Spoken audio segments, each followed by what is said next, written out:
Good afternoon, ladies and gentlemen. My name is Gary Tse. I'm very grateful to be here to be able to talk to you about the genetic basis of inherited cardiac ion channelopathies. Just some acknowledgements. So all of the work that I'm describing is the result of several years of teamwork with HA and academic collaborators. And so we're going to be talking about some of the insights that we've generated through the studies that we've conducted. So the plan for today, for this presentation, is to first to provide an overview on the background on the genetic basis of inherited cardiac angiopathies, in particular these diseases, Brugada syndrome, long QT syndrome, and catecholaminergic polymorphic VT. And secondly is to review the genetic and epidemiological findings of these diseases locally in Hong Kong. Cardiac angiopathies encompass a set of inherited and acquired conditions that are due to dysfunction in ion channels or their associated proteins in the presence of structurally normal hearts most often. And they are associated with the development of ventricular arrhythmias and sudden cardiac death. As you can see this Venn diagram here, there are overlapping genes, but the common theme is that these genes are responsible for the generation of the cardiac electrical potential, whether it is responsible for electrical depolarization, repolarization, or the conduction of the action potentials across the myocardium. Just some words about genetic testing. So we should acknowledge that genetic tests are probabilistic and not deterministic. So great difficulties that we find ourselves in is that a lot of these patients might have mutations, but they're not necessarily pathogenic. So previous studies have reported that 4% of Caucasian subjects and 8% of non-Caucasian subjects, even without disease or phenotype, they harbor non-synonymous genetic variants in genes that encode for the cardiac ion channels. So clearly there is a need to distinguish between background noise and true pathogenic mutations. And the yield of the genetic testing correlates with phenotypic strength. So, for example, if you are quite certain that a patient has Brugada or long QT syndrome, then you're more likely to find some genetic abnormalities. Whereas for a patient that has unexplained sudden cardiac arrest, i.e. those with idiopathic ventricular fibrillation, then the yield is actually lower. And algorithms based on the location of mutations can allow us to estimate the probability of pathogenicity through either computational modeling or through functional studies that look at changes in the ion current at the single channel level. So most of the talk is going to be focused on Brugada syndrome, which has the characteristic COVID or saddle-shaped ST segment elevation in the right precordial leads, so V1 to V3. The problem for cardiologists and geneticists is that patients are at different risks of adverse events, and risk stratification is actually quite difficult, especially in the intermediate risk group. So there are patients with high-risk features that we know that they warrant ICD implantation, so those with prior VTVF, or those with type 1 pattern with syncope presentation. So low-risk features are the opposite. So patients with no prior VTVF, and they have typically a non-type 1 Brugada pattern. But the most difficulty is the intermediate risk group. So for example, patients might have certain high-risk features and certain low-risk features. And really the conundrum is whether to give these patients an ICD. So the risk benefit needs to be personalized. And so there are clearly some local opportunities for research, and from this research, we can hopefully improve clinical practice. The first reason is that the disease prevalence for Brugada syndrome is high in Asia compared to Western populations. And with hospital authority, we have very good electronic health record linkage with attendances across the public sector being recorded and linked. And we can leverage our collaborative approach with colleagues from not only medicine, but also engineering, data science. So this is actually a seminal piece from Dr. Mok back in 1999, where he pointed out that Brugada syndrome is actually not rare in the Chinese population. Really, it's a lot of patients were just not identified or diagnosed at that stage. So he points out that here in Hong Kong, which has a population of 7 million, of which 95% are Chinese, Brugada syndrome was virtually unknown before 1999. And considering that these regional hospitals serve a total Chinese populations of 2.5 million, Dr. Mok estimates that the prevalence of Brugada syndrome is estimated to be at least 2 per 100,000 adult population. And so it's actually not as rare as we previously thought. And indeed, 5 years later, Dr. Mok's team successfully identified a cohort of 36 probands and also their 8 family members, and they were looking at the inheritance pattern, and in particular the mutation that they found here showed an autosomal dominance with variable penetrance. So around 8 years later in 2012, along with colleagues in HA, the team actually published a comprehensive study looking at the genetic variants of different cardiac and channelopathies, so not only Brugada syndrome with SCN5A mutations, but also long QT syndrome with potassium channel mutations, as well as CPVT with ryanodine receptor 2 mutations, as well as some cardiomyopathies. So this really set the scene for us to do a systematic search and as a cohort study into the Brugada syndrome phenotype in Hong Kong. So through the electronic health records, we were able to identify around 547. So it's a lot of patients compared to the Western populations, but this is still, I believe, underdiagnosed and undercoded. Nevertheless, we found around 10% patients had genetic testing, and of these 10%, the yield for a positive genetic test was around 34%. And from this cohort study, we identified mutations in six locations in the SCN5A gene that encodes for these cardiac sodium voltage-gated sodium channel. So these are the some of the mutations that we've listed.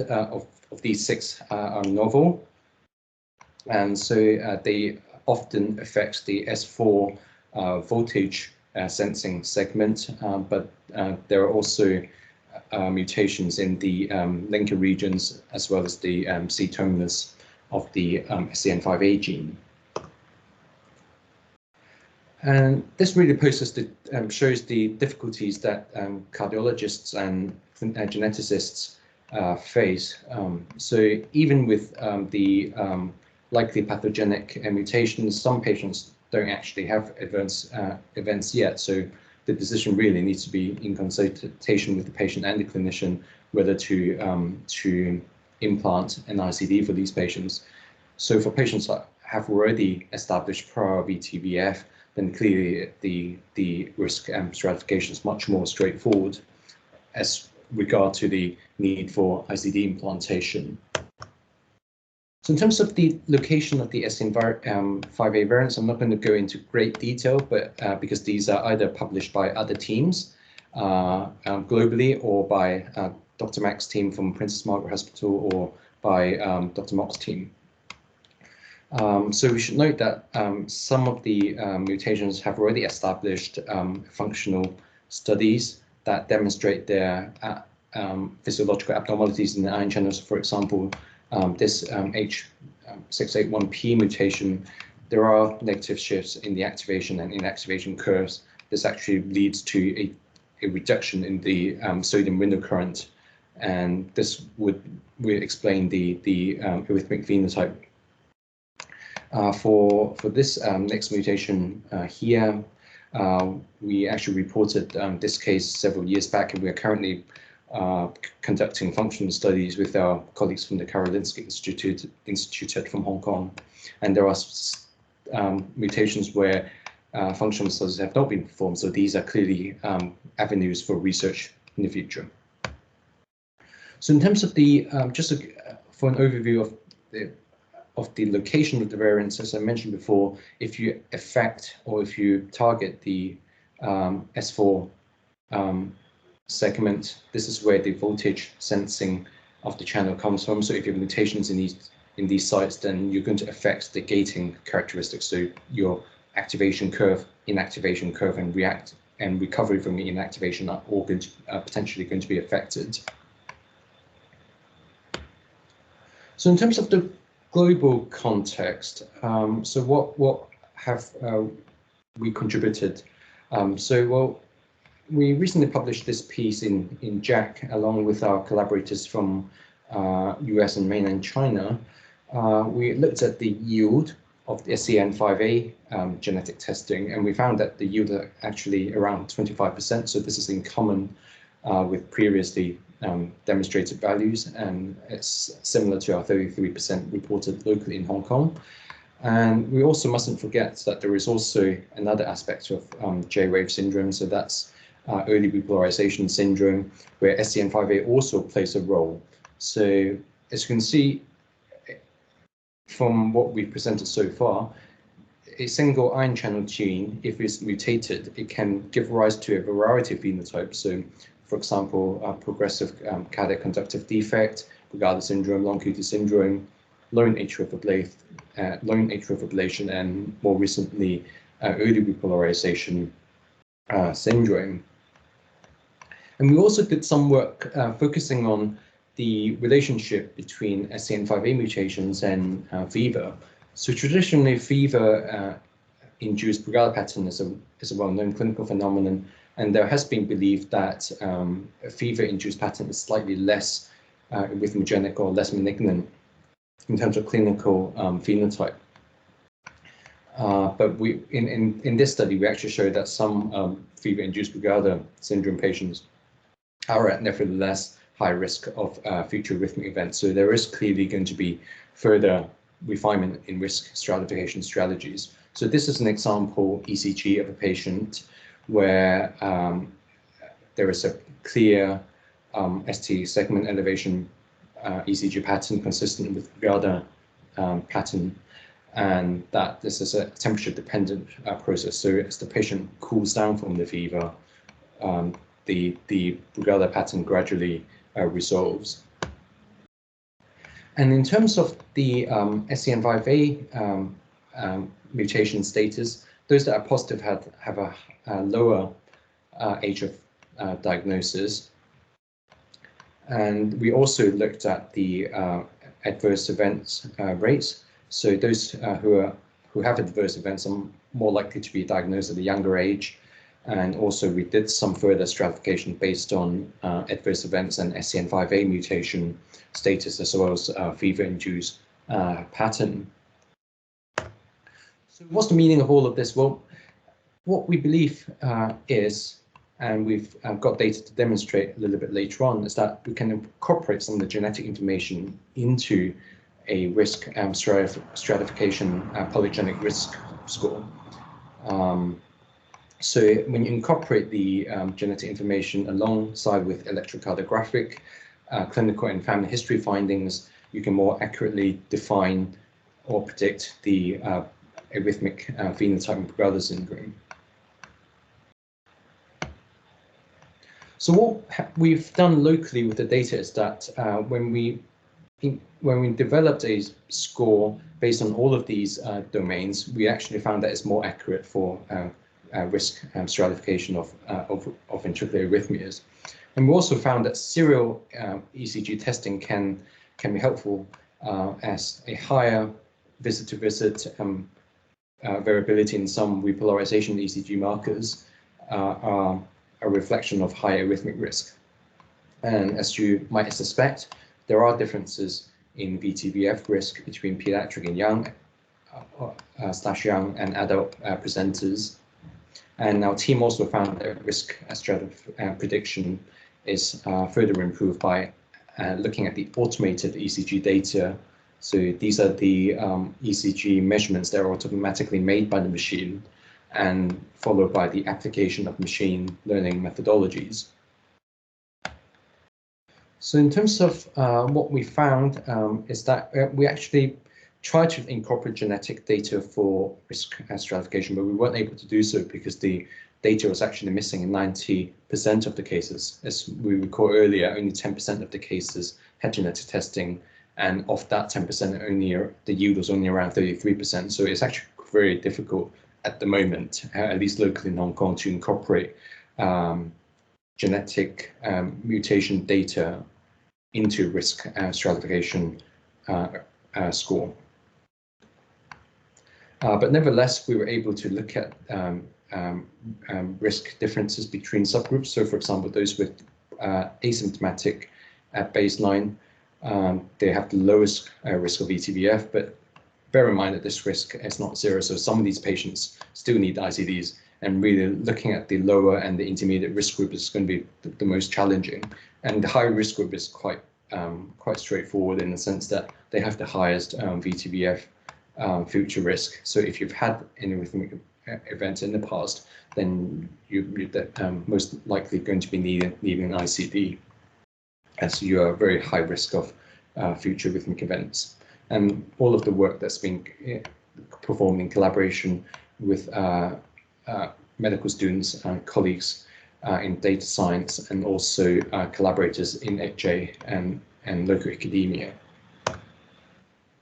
So in terms of SCN5A mutations, when we pooled our data with international data, we found that for fever-induced Brugada patients, if you look at ethnicity, age, family history, as well as electrocardiographic findings, you can risk stratify to high degree of accuracy, with a C-statistic and error in the curve around 0.89 here.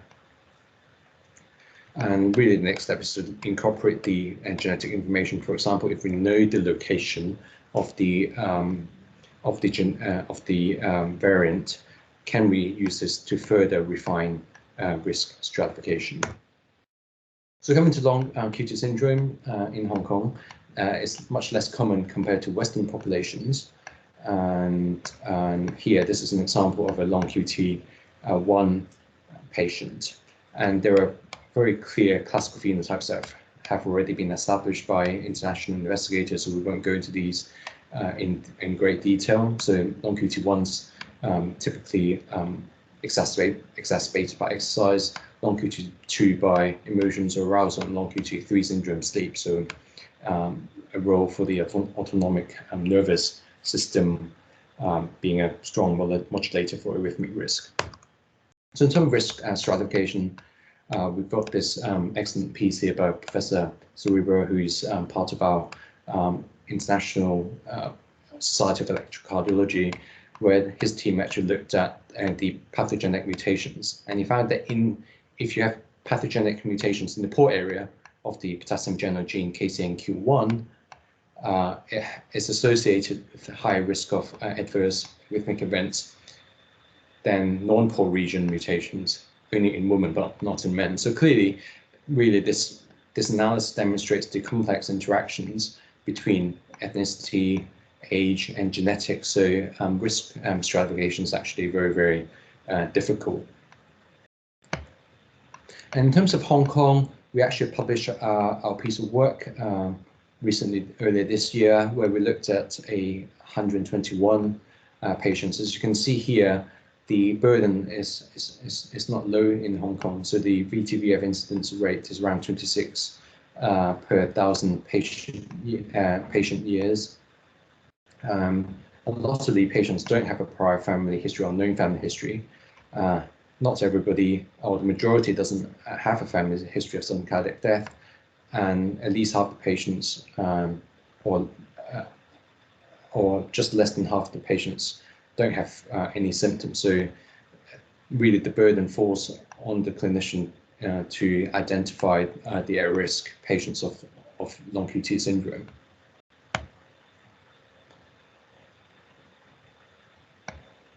So in terms of the outcomes and risk stratification, we were able to stratify the outcomes based on age at presentation. So interestingly, we found that those who are presenting later have a higher arrhythmic risk. For PVCs, so premature ventricular complexes, so these reflect early after depolarization phenomena at the single cell level. So these are really and we found that on at least univariable analysis, those with PVCs are more likely to have VTVF. This is perhaps less surprising mechanistically, because if you've got triggered activity in the starting episodes of ET, you're more likely to have one of these are going to be successful in turning into a sustained VT. If you've got prior syncope again, the red line here, if you've got symptoms, then you're more likely to have future VTVF events. And this is quite straightforward in terms of prior VTVF being the strongest predictor of future arrhythmic events. In terms of genetics in Hong Kong, the testing is much better in terms of testing rates compared to Brugada syndrome, where the testing rate is only 10%. Here is around 60–70%. And also the yield is also higher for long QT syndrome than for Brugada syndrome. Of those that are tested, at least more than 3/4 have a positive pathogenic mutation in one of these genes.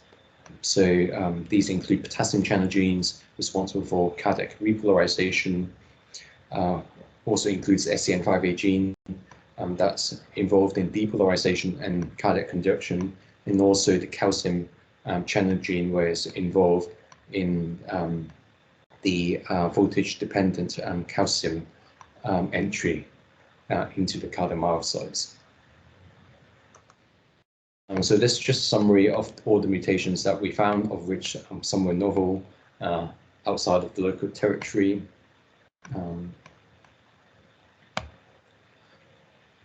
So these are the mutations that we found in KCNQ1, also KCNE2 and SCN5A. So these correspond to long QTs 1 to 3 subtypes, respectively.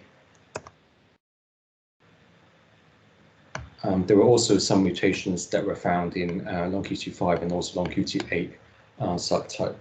So I'm not going to go into each mutation in detail, because some of these have already been quite extensively described by other investigators internationally. So in terms of complexity of patients, so there are patients that have compound mutations. For example, they have mutation in KCNQ2, so the potassium channel gene, but they also have a mutation in the ancillary gene that modifies the activity of the voltage-gated sodium channel. So you can see that it's going to be a complex issue, looking at individually whether there are pathogenic implications, and whether there are going to be interacting effects between these genetic variants, and interactions between genetic variants with clinical or electrocardiographic phenotypes. So finally, CPVT. This is the rarest disease globally and also in Hong Kong. So as you're aware from clinical practice, it's precipitated by exercise or distress, and has this very characteristic bidirectional ventricular tachycardia finding. So you have the alternating axis. Typically presents in the first 2 decades of life, and underlying genetic mutations are due to abnormalities in the ranitidine receptor 2. So this is the channel responsible for calcium release from the sarcoplasmic reticulum, and also there is also contribution from mutations in the calcium gene and also the calmodular gene. So these are these encode for protein products that that modify or alter calcium signaling within the cardiomyocytes. In terms of the Western data, the largest registry, you can see that only includes around 200 patients globally. So you can see automatically that it's a very rare disorder, and practically around 40% of the mutants are unknown. Half of the patients have IRR2 mutations. So in terms of Asia, the largest registry comes from Japan, where they looked at 78 patients. And they actually found that 94% of the cases were sporadic and only very few percentages of the cases being familial. So in China, there are only very small case series reporting on 6 and 12 patients respectively. So really this prompted us to look at the local epidemiology and local disease burden in Hong Kong. And what we found, this is actually going to be published relatively shortly in Cardiogenetics, where we located or identified a total of 16 patients. Because of the relatively small numbers, we weren't able to conduct multivariable cost regression analysis we would for bigger cohorts like Brugada and LQTS syndrome. But nevertheless, we found that all patients presented before the age of 19, so it affects predominantly children and young adults. And we were able to apply some machine learning analysis looking at the important factors for predicting incident VTVF. So in terms of, so I won't go into clinical characteristics, but the important part is that, again, in line with other cardiac and channelopathies, initial VTVF or prior VTVF is the strongest predictor and most important predictor of future events. In CVT in particular, the presence of palpitations is important. Initial QTC interval appears to be important, as well as the initial symptomatics of the patient and also the basal heart rate. In terms of the mutations, we were able to identify some variants in RIL2 in line with the data from overseas studies. We also found one novel mutation which warrants further studies for functional and computational work. So in summary then, ladies and gentlemen, so we have presented the overview of cardiac ion channelopathies, in particular Brugada, long QT syndromes, as well as CPVT, and we've demonstrated some differences in Chinese and Western patients. In Asia, for us, the highest burden comes from Brugada syndrome, followed by LQTS and CPVT. We were not able to identify any short QT syndrome patients. In terms of caseload, we identified around 550 for Brugada, 130 for long QTS, and only around 16 for CPVT. So in terms of genetic testing, there are differences in the rates of genetic testing, highest for the CPVT, followed by LQTS, and only 10% of Brugada patients have genetic testing performed. And also the yield of genetic testing varies. It of course varies with the technique used. So for example, a lot of the testing traditionally were done by looking at single genes or panel of genes, but with the emergence and the wide applicability of next generation sequencing, the yield might be indeed higher if we were to retest some of these patients. And we're also able to identify novel genetic mutations, and this really credits most of the work is done by our pathologist colleague, Dr. Chloe Mack and her team in pathology. So just to show the knowledge transfer that we are able to pursue. So Dr. Mock regularly gives presentations to the Southern Cardiac Death Initiative in Hong Kong, and we were also able to present our findings in Asia Pacific Heart Rhythm Society and also societies in mainland and also in the United States. So acknowledgements, so clearly extremely grateful for the opportunity by Dr. Mock, who has been instrumental in organizing this excellent conference, with Mr. Bruce Chan from the Quality and Safety Division from the Hospital Authority, and also other HA colleagues in QNS Division. And of course, all of the work is collaborative. So this work would not have been possible if it weren't for the contributions of colleagues from PMH, colleagues from Hong Kong Children's Hospital, Hong Kong University School of Life Sciences, and also Swiss University.